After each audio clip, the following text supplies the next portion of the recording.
Hi everyone, my name is Tom Pettit and welcome back to this week's episode of Beyond Come Follow Me. This week in your Come Follow Me lessons, you are studying the doctrine that is contained in sections 115 through 120.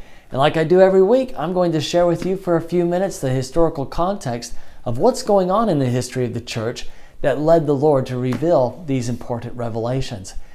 Now this is the concluding video of the Missouri story. I've done two other parts. Part one had the saints by commandment and revelation establish Zion, or attempt to establish Zion rather, down in Jackson County, Missouri.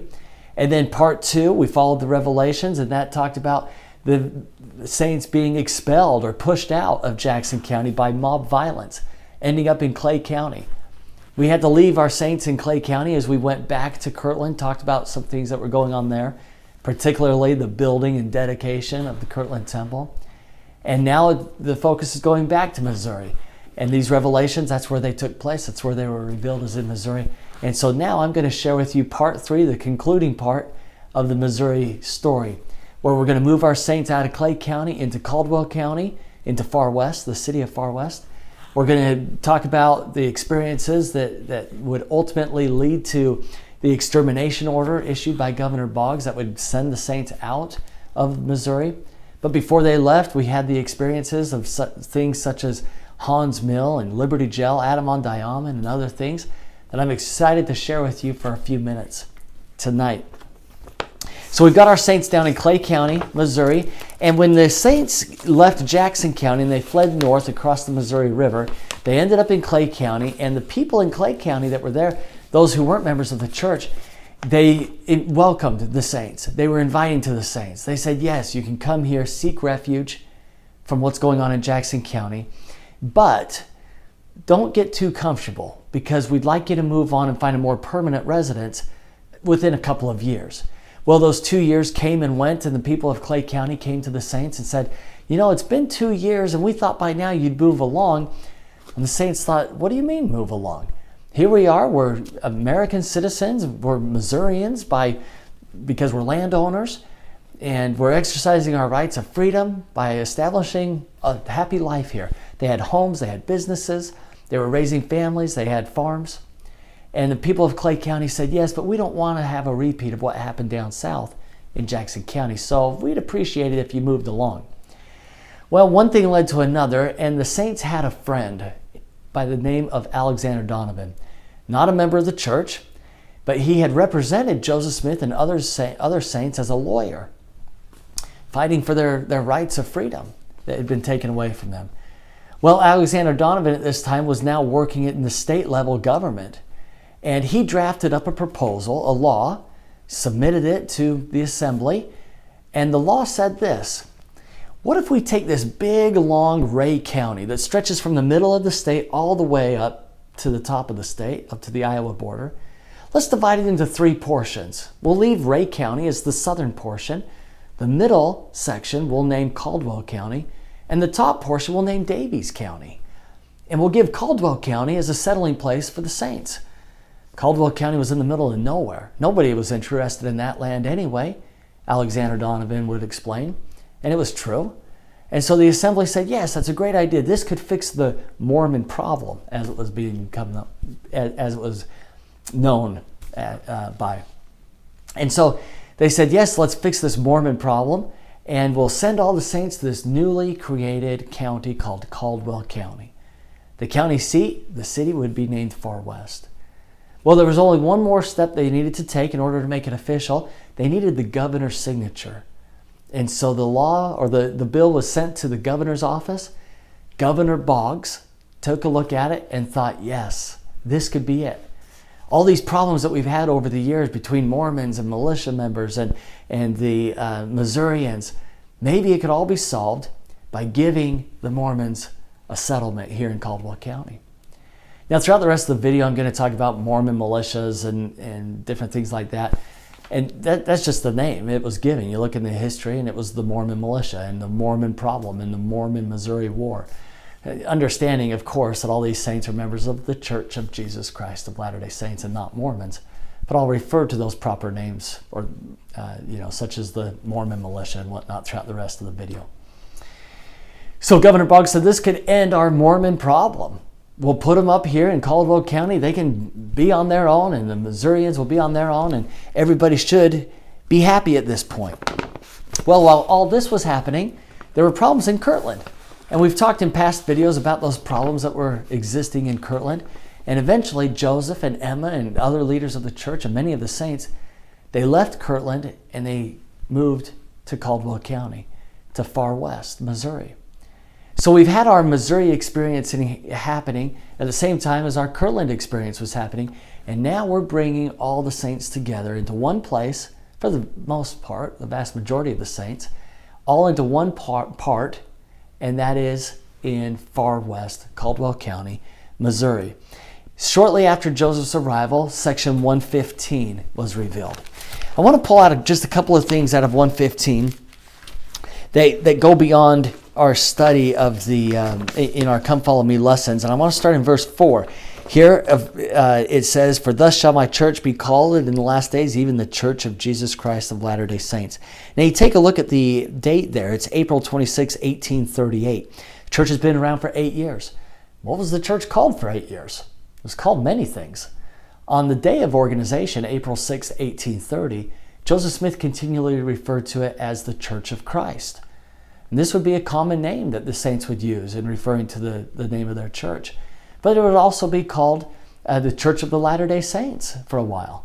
And then they mixed the two and often would refer to it as the Church of Christ in the latter days. And with all this confusion and back and forth of different names, the Lord comes out at far west 8 years later and says very clearly, this is going to be the name of the church. And let's just stick to this name here. In verse 7, "Let the city far west be a holy and consecrated land unto me, and it shall be called most holy, for the ground upon which thou standest is holy." Now I've researched to try to find some commentary from the prophet on verse 7 as to why far west was not only a consecrated land, but also a holy land. Yes, a temple lot would be dedicated, but temple lots had already been dedicated in Kirtland and in Independence. And in neither of those locations do we have record of the Lord referring to those pieces of property or that land as consecrated or holy. It makes me think of the story of Moses when he approaches the burning bush. And what does the Lord say? "Remove the shoes from your feet, for the ground upon which you stand is holy." And here in far west, it's referred to in the same way. I'll take you to verse 10, just a little historical background. "And let the beginning," meaning the building, let me back up. Verse 8, we're talking about building a house or building a temple now in far west. In verse 9, he's talking about the work and the foundation, the preparatory work. And then beginning on the 4th of July next, that's when we're going to start the work on the temple. And it was on July 4th, Independence Day, that they laid the cornerstones of the far west temple, dedicated that temple lot. Unfortunately, as the story will pan out here over the next few minutes, we'll see that the saints were driven from the state before they were able to construct the far west temple. But there in verse 10 it says, "By way of commandment, they remembered this revelation, and on the 4th of July next, they did indeed dedicate that lot by laying those temple or those cornerstones." I also want to point out verse 19. And in verse 19 it says, "For behold, I will be with him, and I will sanctify him before the people. For unto him I have given the keys of the kingdom." That's a reminder of section 110, a video I did a couple of weeks ago about the keys of the priesthood being restored, given back to Joseph and to Oliver Cowdery. Those keys, priesthood keys, being restored in the Kirtland Temple. So we've got all the saints in Caldwell County. And because we've got about 5,000 saints, it's starting to become a little crowded. And with population increase, land prices increase. And so some of the saints started to branch out and look for other places that were beyond the borders of Caldwell County. Now this would be good for the saints because with population, we'd start to disperse the members of the church. We'd start to establish other communities around the area. But it wasn't so good with the Missourians, because the Missourians took a look at that bill, the creation of Caldwell County, and they interpreted it such as that the saints were to stay put, stay inside Caldwell County. The saints, of course, didn't read the bill that way, that they were penned in, that they had to stay within the borders of Caldwell County. And so there was this bit of a disagreement. As the saints started to branch out beyond the borders, the Missourians didn't like that so much, and it would start to cause problems. One of those settlements that was made was initiated by Lyman Wight. And Lyman Wight found this beautiful, gorgeous valley in Daviess County, just north of Far West. And he sent word to Joseph. He says, Joseph, you got to come and see this place. It's beautiful. It's wonderful. And we could build a wonderful, great settlement of saints here in this area. And Lyman Wight nicknamed the place Spring Hill. Joseph and Hiram and others, they made their way north to Spring Hill and visited with Lyman Wight. And while Joseph was there, he received revelation. Section 116, the Lord says, what you call Spring Hill is actually Adam-on-Diamond. And Joseph would receive visions of what Adam-on-Diamond was, what it used to be, what went on there, historical events, as referred to by Daniel in the Old Testament.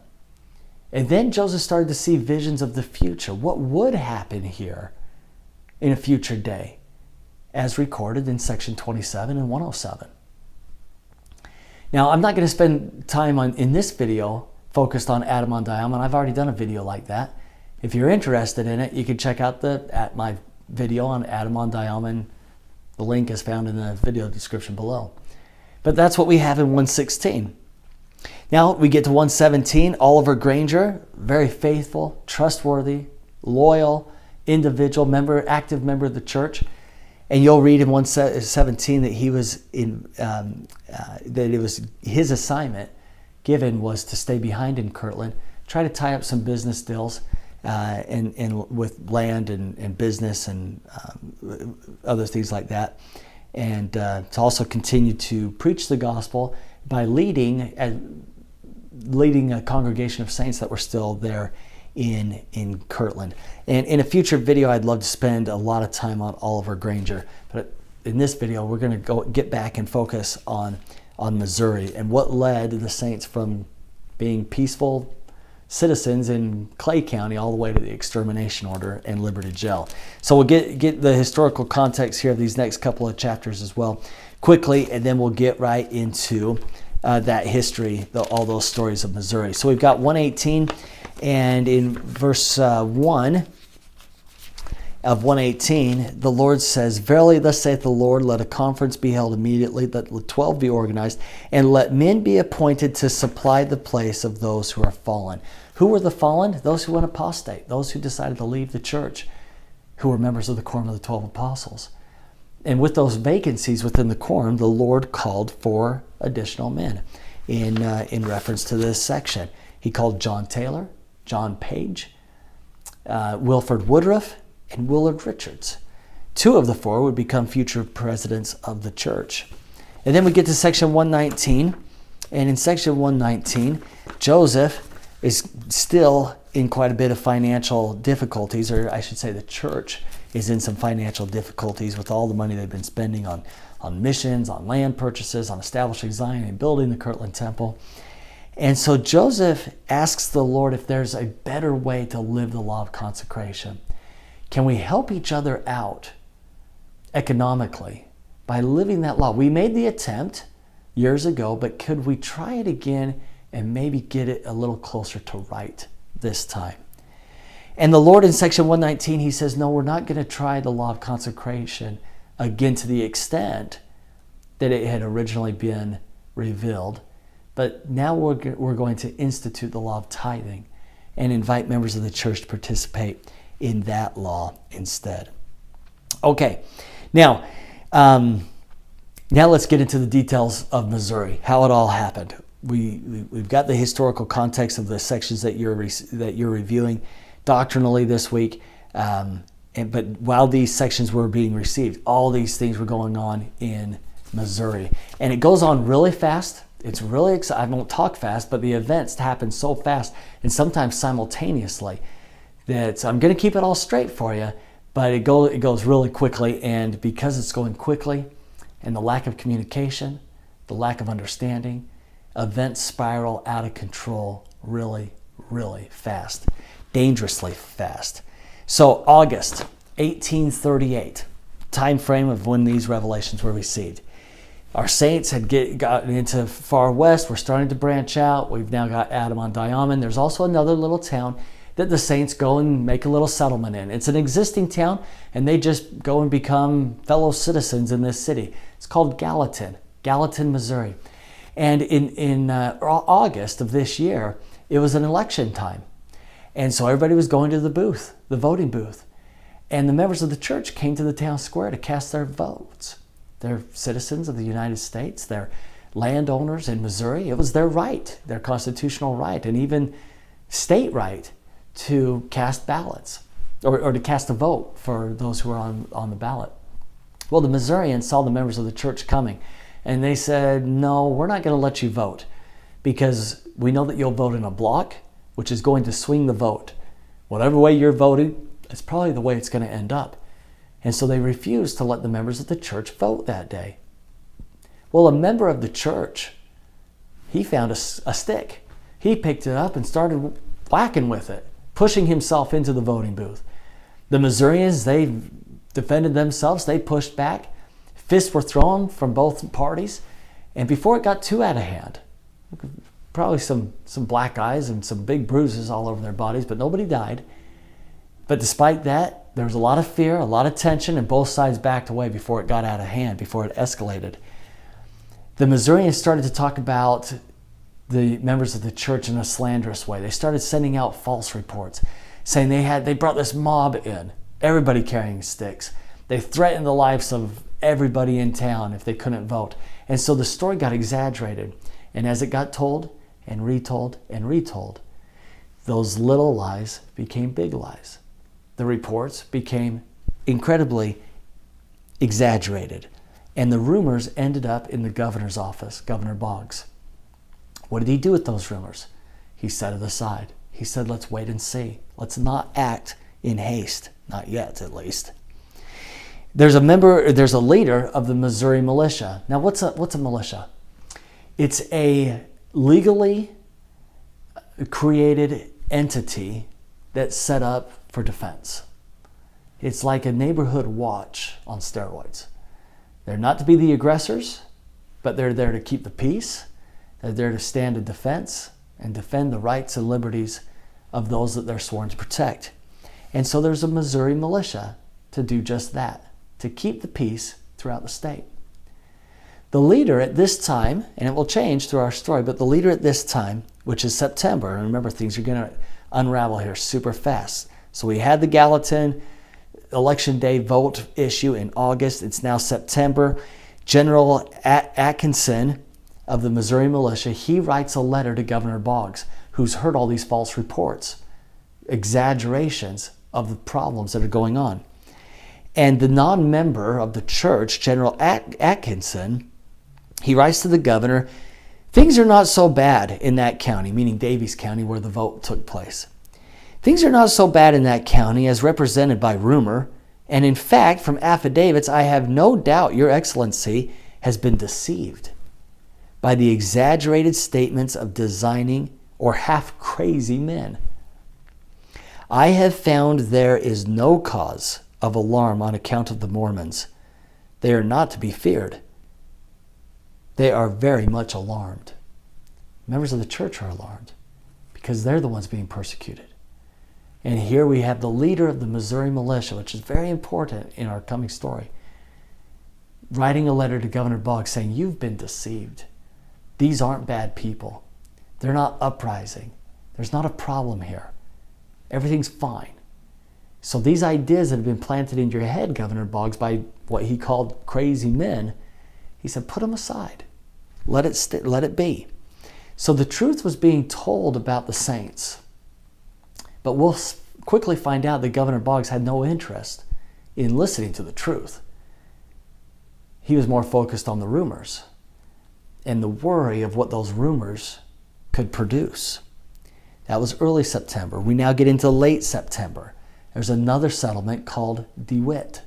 Capital D-E, of course, capital D, and then E, and then capital W-I-T-T, if that makes any difference to you, but DeWitt is the city where the saints are living, another settlement.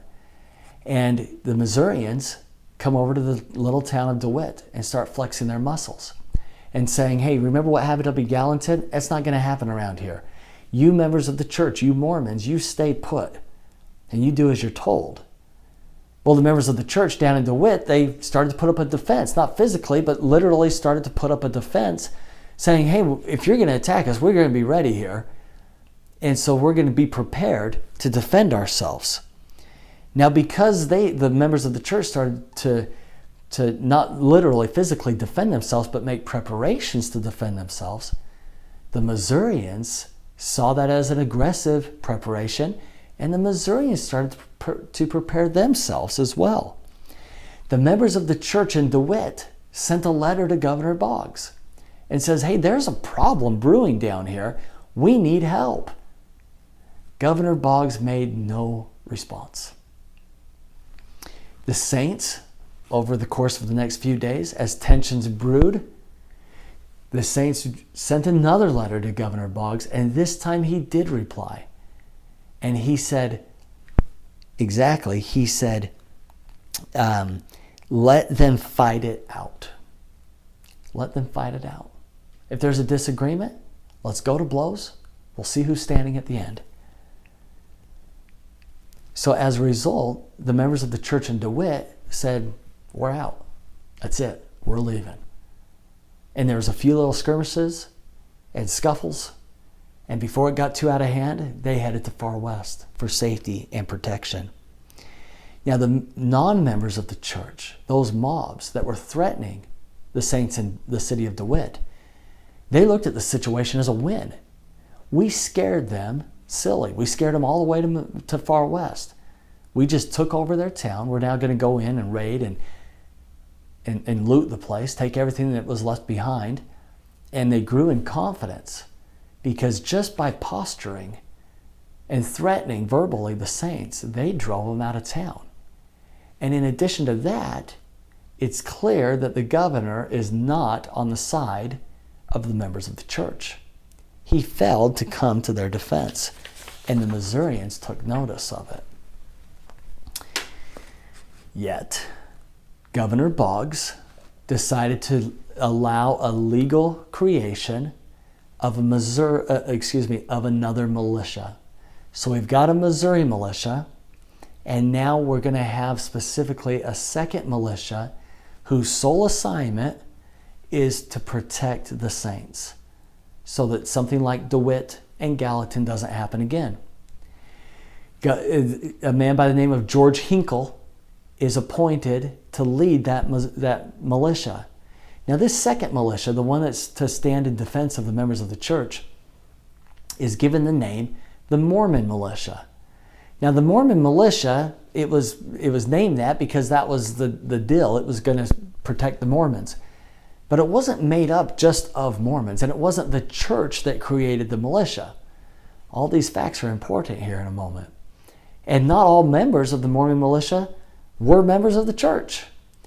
But it was their responsibility to stand in defense of the rights of the members of the church from any illegal acts from mobs and even the Missouri militia. So George Hinkle is the leader of that Mormon militia. Now, the mobs drive almost all the saints out of Daviess County. We've had our problem in DeWitt. We're all gathering in and gathering quickly into Far West. Remember, all these events started in August. Now we're at the first part of October. We've only gone about 40, 50 days, and all of the events that I've just summarized have already taken place. So now we've got the Mormon militia led by George Hinkle, and we've got the Missouri militia now led by General Samuel Lucas. And so now we're going to find, ironically, that the two legally created militias here in Missouri are now going to become enemies and start to look towards each other and fighting towards each other. Now, while this is going on, we got to set both militias aside, and let me tell you what else is happening at the same time. Thomas B. Marsh, a member of the Quorum of the 12 Apostles, who would later become excommunicated, who would later repent, get rebaptized, and die in full faith in the church. But at this time, he writes a letter. He became offended. He wanted to get back at the church and at Joseph. So he writes a letter addressed to Governor Boggs, and in that letter, he makes exaggerated statements such as, that Mormon militia is bad news. They're growing in number and in confidence, and it won't take long until they rival the size and strength of the Missouri militia. And so there's a great real threat that the Mormon militia will cause a civil war in this state. He convinced fellow apostle Orson Hyde to sign that letter as well. Now, Orson Hyde was wise enough to sign the letter and to put a little postscript under his signature, which said simply, what I don't know to be true, I believe to be true. You see, Orson Hyde had just returned from the mission field, and all these Missouri experiences, he wasn't part of. He didn't know what was going on. But on his arrival, Thomas B. Marsh pulls him aside and says, hey, Orson, let me tell you a few things. And those few things were exaggerated lies. And so that's why and he said, sign your name to this letter so that we can help prevent this civil war that's brewing. So being deceived, Orson Hyde signs his name, but wisely enough, he puts that little P.S. What I don't know to be true, I believe to be true because Thomas said it is. That letter was sent to Governor Boggs. While that was happening, remember, now let's go back to our story of the two militias. They're both patrolling the county line between Caldwell and Ray County. Remember, the Missourians said, you can't come out of Caldwell, so we're going to stand a line of defense and not allow you into Ray County. And the Mormon militia was standing inside Caldwell County saying, we don't have to stay here, of course, but we don't want you in Caldwell County either because you're going to come in and cause trouble. So they're both having this standoff with each other. Well, during this standoff one night, the Missouri militia members, a few of them snuck in to Caldwell County, kidnapped 3 men, and took them back south down into Ray County. When George Hinkle found out, that he's the leader of the Mormon militia, when he found out of the kidnapping, he sent the Mormon militia chasing the Missouri militia down into Ray County to go recapture and bring back those 3 kidnapped men. They find each other on either side of Crooked River. Now the Missourians were camping on the western bank of Crooked River, and the members of the church, the Mormon militia were camping on the eastern bank. Now why is that important? Well, because when the sun came up the next morning, the sunlight came from the east and shone on the west and lit up in light the camp of the Mormon militia. The Missouri militia was still hiding in the shadows. A man by the name of David W. Patton stood up. He was tall and big in all directions. He stood up to stretch that morning, and the sunlight hit him.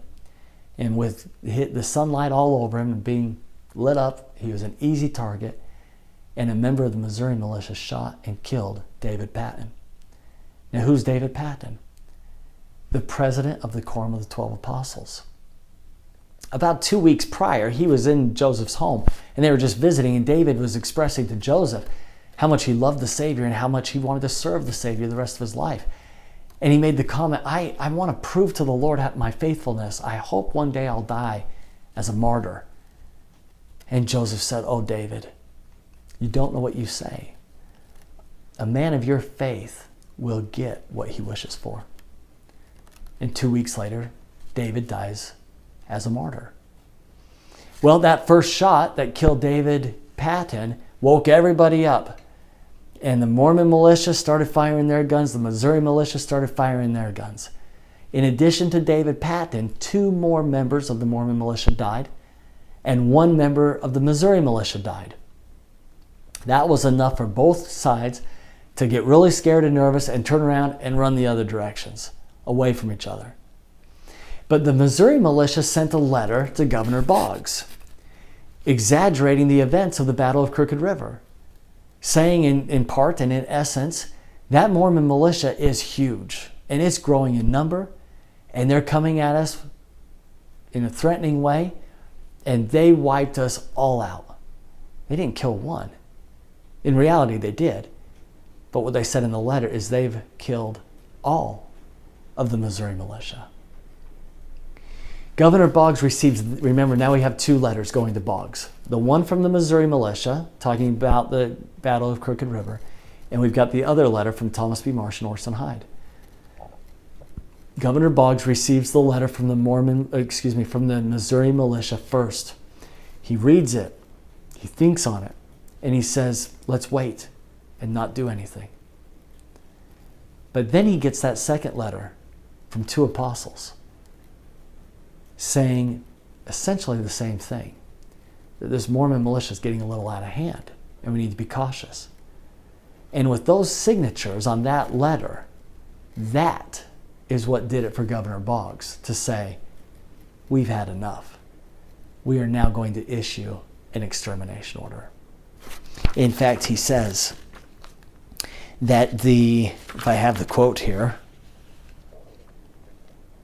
do I have the quote? Yes.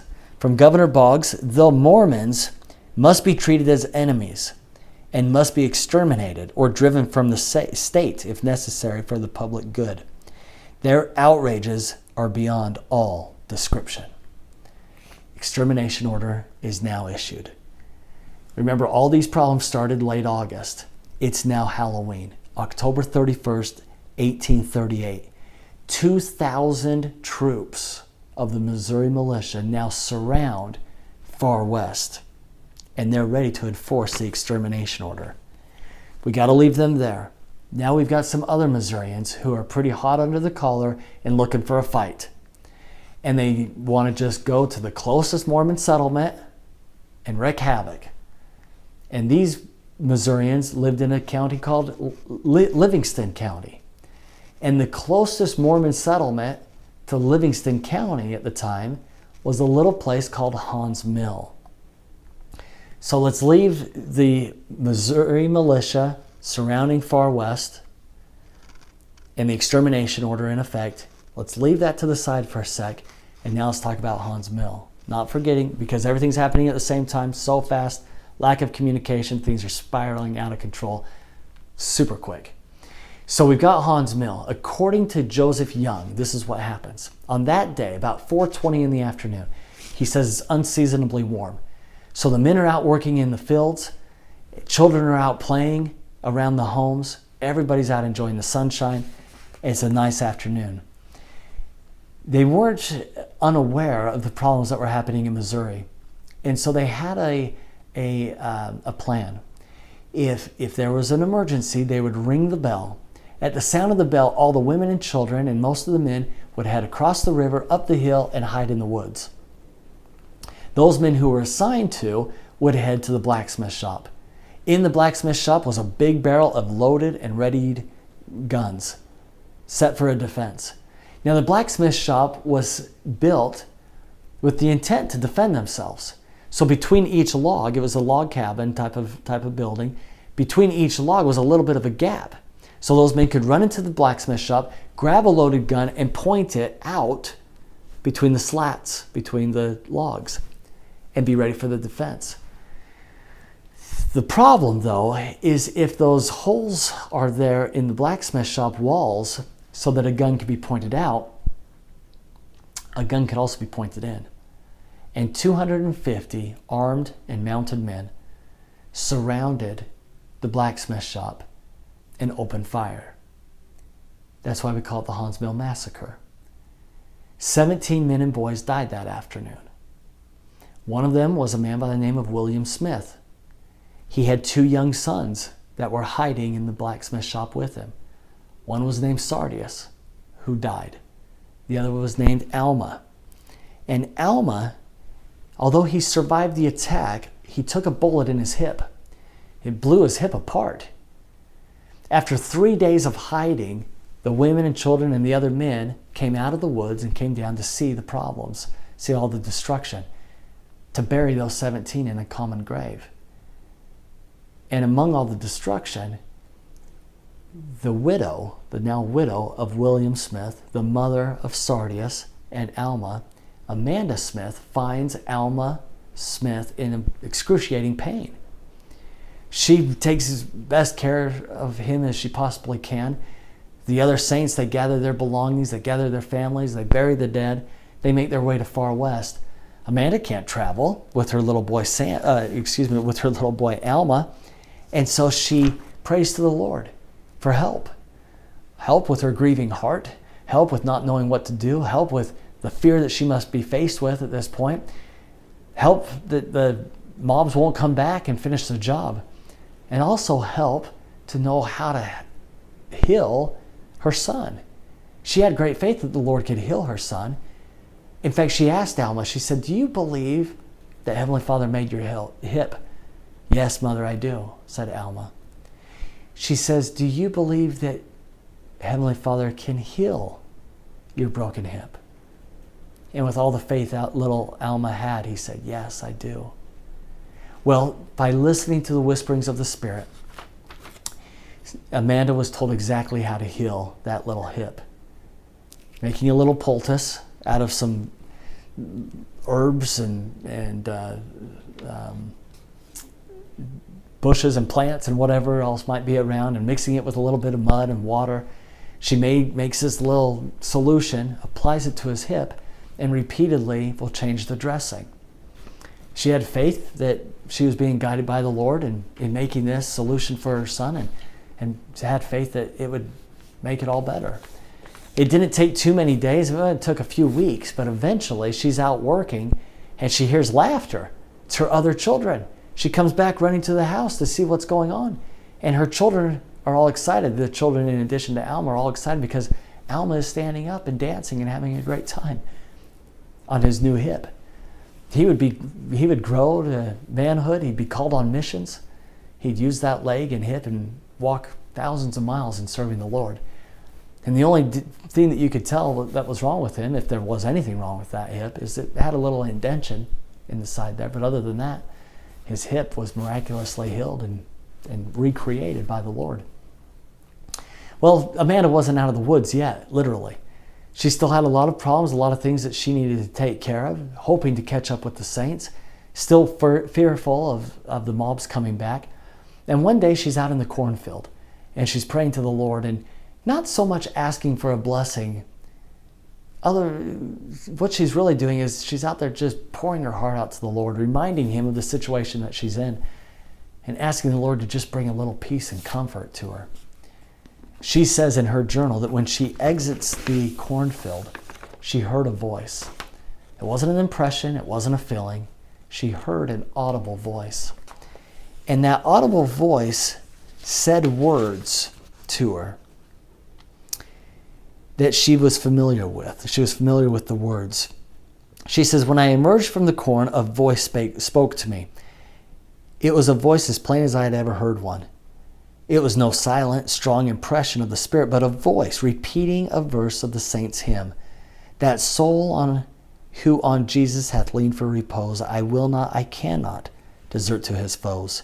That soul, though all hell should endeavor to shake, I'll never, no never, no never forsake." And she says in her journal, "From that moment I had no more fear. I felt that nothing could hurt me." The rest of Amanda Smith's story. She was able to gather up her children and make her way into Far West, meeting up with the saints. She'd follow with the saints all the way to the Mississippi River, moving east. She'd cross the Mississippi River into Quincy, Illinois, and from there move up to Nauvoo. She'd marry again a man by the name of William Smith, who happens to carry the name of her first husband. And together they would move to the Salt Lake Valley, and she would die faithful in the church. Not far from Haun's Mill is a little town in the state of Missouri called Breckenridge. And I've been to Breckenridge a couple of times, and there's not much there. It's a very, very low populated town, maybe a couple hundred people. And it's a very poor town. Not much money, worldly goods, no, there's none there. But in the center of town is this beautiful park. The grass is well kept. There's a playground on one end. There's flowers. And on the other end from the playground is a monument. Somebody some time ago went down to Haun's Mill and pulled out the big original millstone. They brought it up to Breckenridge and planted it there, placed it there as a little bit of a memorial marker as to what happened. Somebody, I don't know who, put together this granite monument. It's big, it's beautiful, it stands upright. And on one side it recounts some of the details of the Haun's Mill massacre. But it's on the other side that I find really interesting. Again, I don't know who did this. But along the top, it says, dedicated to those women who never lost the faith.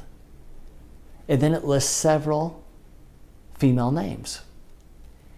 Now, if you do a quick little research on each of the names that is etched in that granite stone, you find that each of those women have something in common. They each lost a husband or a son that day of the Haun's Mill massacre. And the second thing that all of those women have in common is indeed, as credit is given in that monument, not a single one of them lost their faith. You follow them, and just like Amanda Smith, every one of them went to Nauvoo, then went to the Salt Lake Valley, never losing their faith. And there's a monument in the middle of nowhere dedicated to that faith and testimony that they had.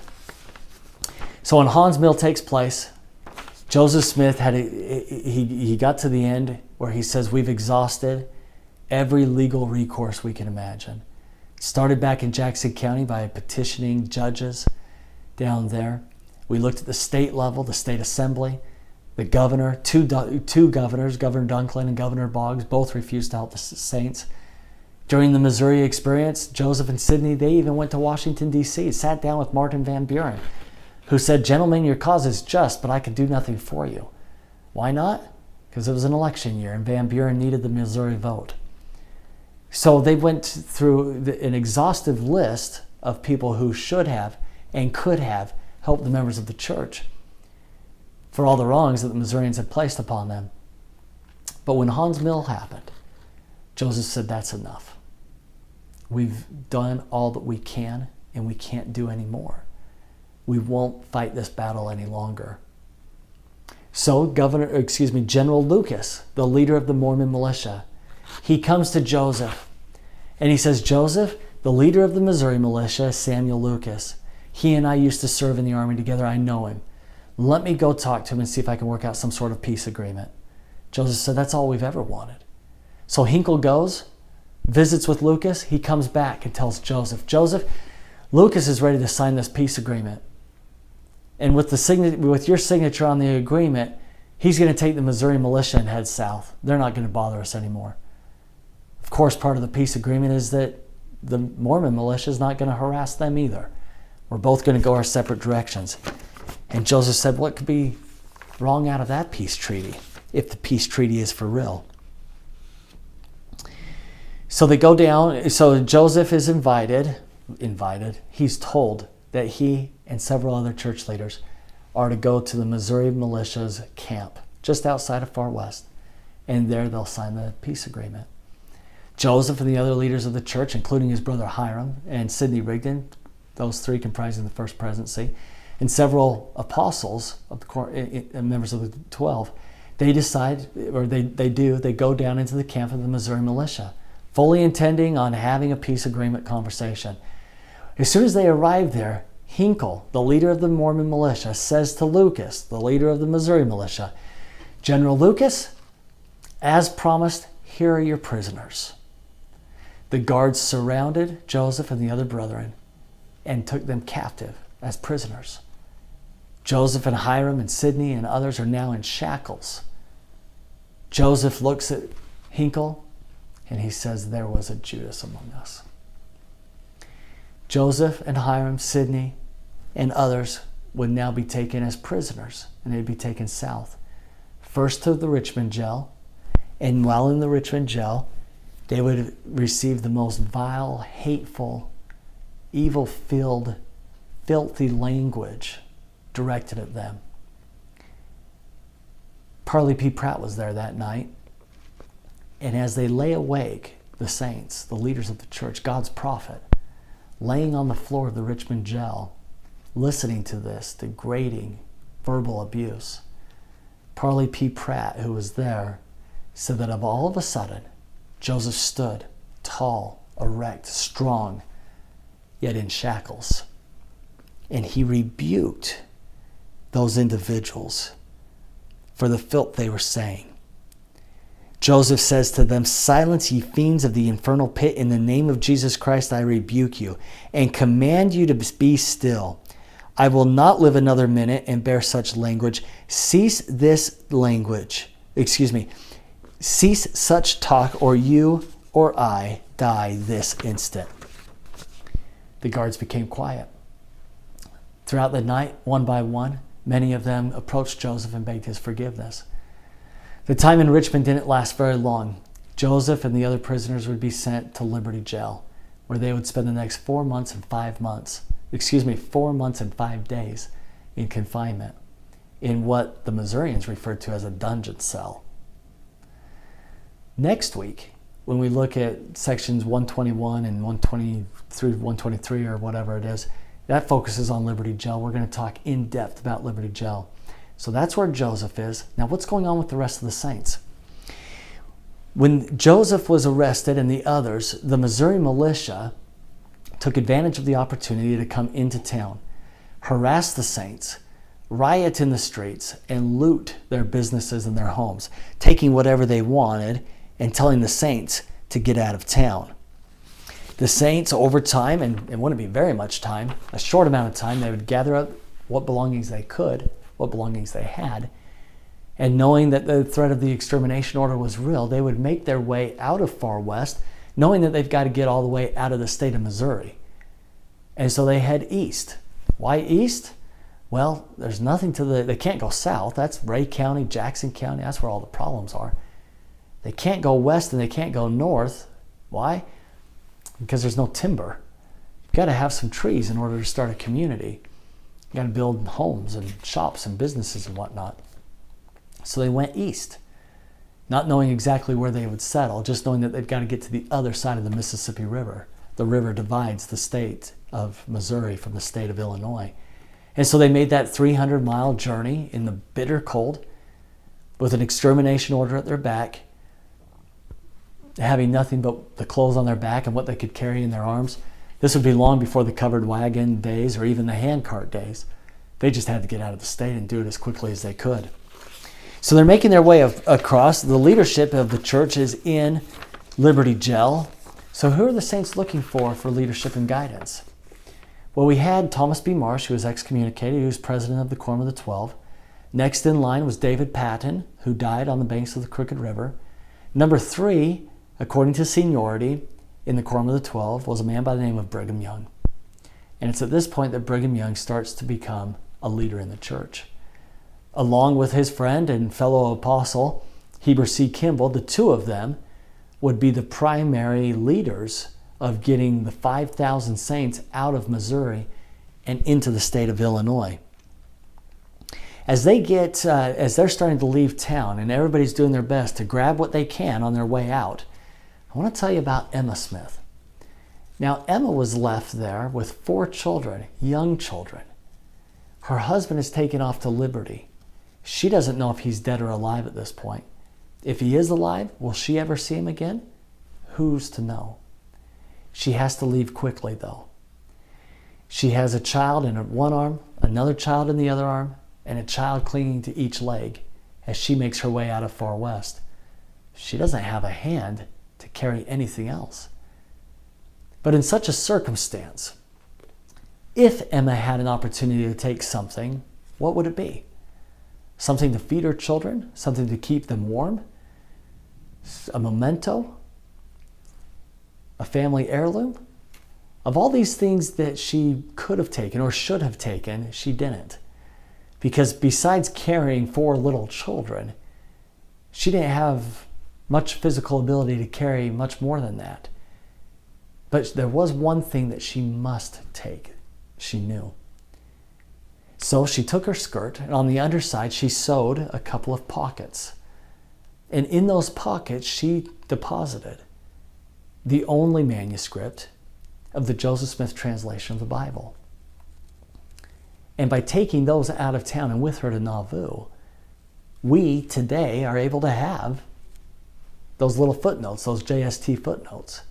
And so every time you come across a JST and you cross-reference it and you're enlightened by the things that are given there, by that revelation that had been recorded by the prophet, we ought to throw up a little prayer of gratitude to the Lord for Emma Smith and the sacrifice that she made in the preservation of the Joseph Smith translation of the Bible.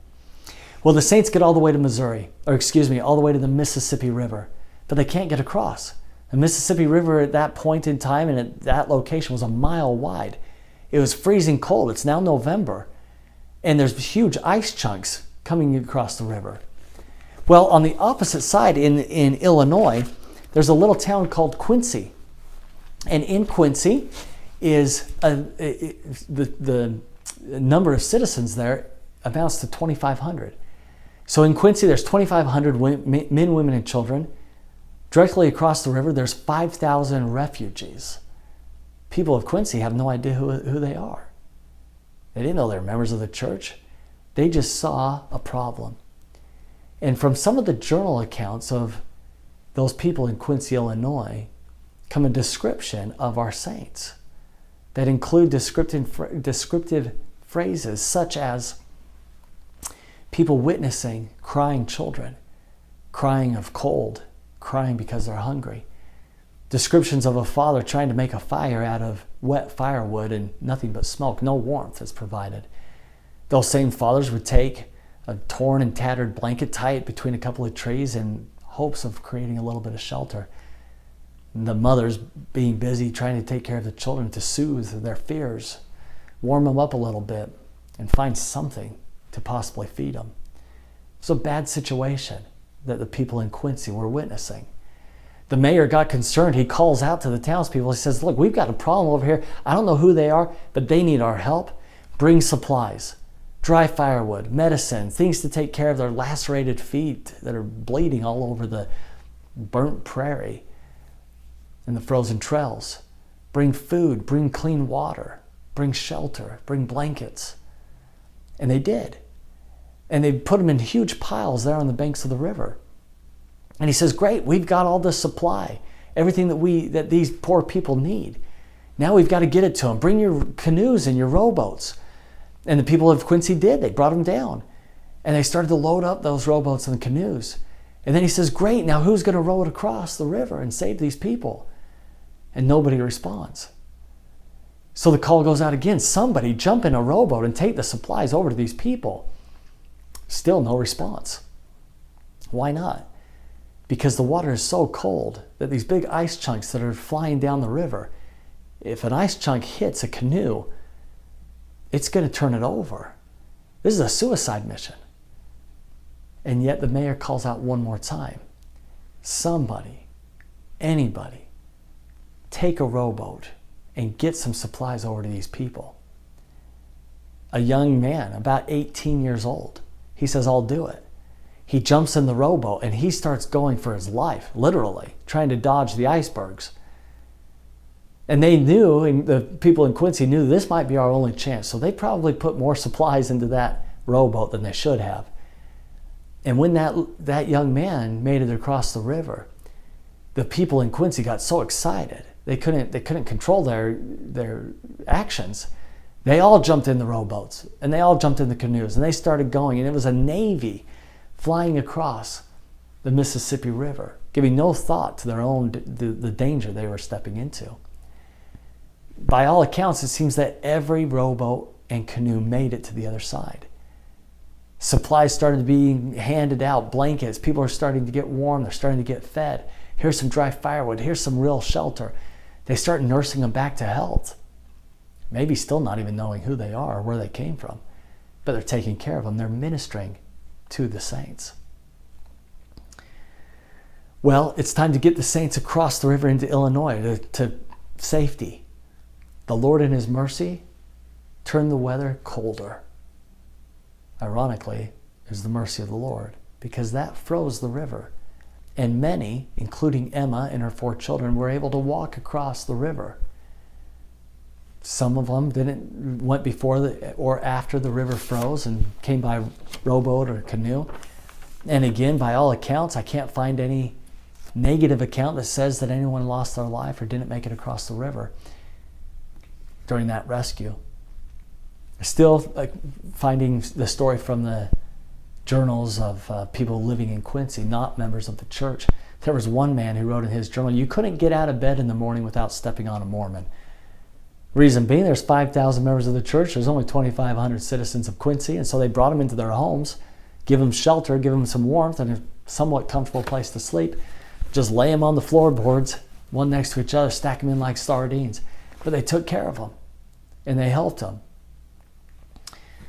Now, we'll talk about the Liberty Jail experience next week, of course. But let me tell you the end of that story. After Joseph and Hiram and the others were able to get out of Liberty Jail, they're making their way that same trail across Missouri. The Extermination Order is still out, and they've been trapped in that dungeon, that jail cell, for over 4 months in pitiful conditions. They're in physically bad shape. Can't help but think that they're also in mental bad shape. And so they're down. They're having a really hard time. They've got to go 300 miles after sitting in that jail for 4 months. And it's hard. It's difficult. And Hiram says to his prophet brother, he says, Joseph, I don't think we can make this. This is too hard. And Joseph says, brother, I think you might be right. We might not be able to make this. They found a little bit of shelter under a tree one night. And Hiram had a dream. In that dream, he sees his mother, Lucy Smith, on her knees praying for her son's safe arrival into Quincy. The next morning, Hiram wakes up and he tells his prophet brother, he says, Joseph, we've got to keep moving. I saw in vision last night Mom praying for us. And the Lord will answer Mom's prayer. And Joseph says, the Lord always answers Mom's prayers. We can make it. And so with that encouragement from that vision, they continued on. They get to the other side of the river into Quincy. Lucy comes out and meets her sons, throws her arms around them. And she says, I didn't know if you'd ever make it, but I prayed that you would. And I knew the Lord would answer. And Hiram says, Mom, we know, because in vision we saw you praying. And we know it was because of your faith that we got here. Well, it wouldn't take too long that Joseph would organize a scout group, and they would take off up the river to the bend in the river. They'd find a nice little land, uninhabited, and Joseph thought this would be a great place to build a settlement. The name of the place was Commerce. He renamed it to Nauvoo, and we'll get into the Nauvoo stories later. But now we've got all of our saints safely on the other side of the Mississippi River. As a little bonus here, years later, after all these experiences, the Nauvoo Temple was ready to be dedicated. The rebuilt Nauvoo Temple. This was more modern day here now. And President Hinckley goes out to dedicate the Nauvoo Temple. And they coordinated it so that the Tabernacle Choir would go through their summer tour through North America and end up in Quincy, Illinois, 2 nights before the dedication of the temple, so that they would give a concert each night of those 2 nights and then end up in Nauvoo the following day after those concerts to be there for the dedication of the Nauvoo Temple. Now, my understanding, of course I wasn't there, unfortunately I wasn't there, but my understanding is the story goes like this. President Hinckley rolls out the red carpet. He brings in padded folding chairs. He brings a tent so that he can pump air conditioning in. And for 2 nights, they have a wonderful, beautiful concert. They sell tickets. They sell out both nights. They sell DVDs. They sell CDs. And then at the conclusion of the second night's performance, President Hinckley took the stage and he recounted the rescue, this miraculous rescue at Quincy, as I've recounted it to you. And then he calls up the mayor of Quincy and brings him onto stage. And President Hinckley pulls out of his pocket an envelope, all the sale proceeds of everything that had been sold the last 2 nights. And he gives it to the mayor. And with it, President Hinckley says, this is a small token of our appreciation for what your citizens did in rescuing and saving our saints. Years later, a news reporter from the Deseret News caught up with the mayor and said, what was in the envelope? And he says it was tens of thousands of dollars worth, a check worth tens of thousands of dollars. And we took that check and we put it into an endowment fund. And from that endowment fund, we have used the interest earned on that endowment fund to beautify Quincy, Illinois. A new school, new parks, new roads, new trails. And that endowment fund is continually kicking out interest that will continue to bless Quincy, Illinois. It seems as though the Lord has a soft spot in his heart for Quincy, Illinois. All right, so we've got the saints out of Missouri. That's part 3. Remember part 1 and part 2, so you get the whole Missouri story. It can be found in the links below this video. We've now got our saints in Illinois, where we're going to pick up in a couple of weeks. But next week, we're going to go back to Liberty Jail, and we're going to talk about the Liberty Jail experience. Now you know how Joseph Smith got to Liberty Jail. I'm going to tell you about what happened for those 4 months and 5 days while he was there, as we focus on the revelations that were received while he was there. And then we'll get him back into Quincy, move the saints up into Nauvoo. And that's where we'll go from there. And so we have been looking at sections 115 through 120. Enjoy the doctrinal study of it. I hope you've enjoyed the historical stories of things that were going on, specifically in Missouri, and our saints that were there during the time that these revelations were received. And next week, I look forward to sharing with you the story about the Liberty Jail.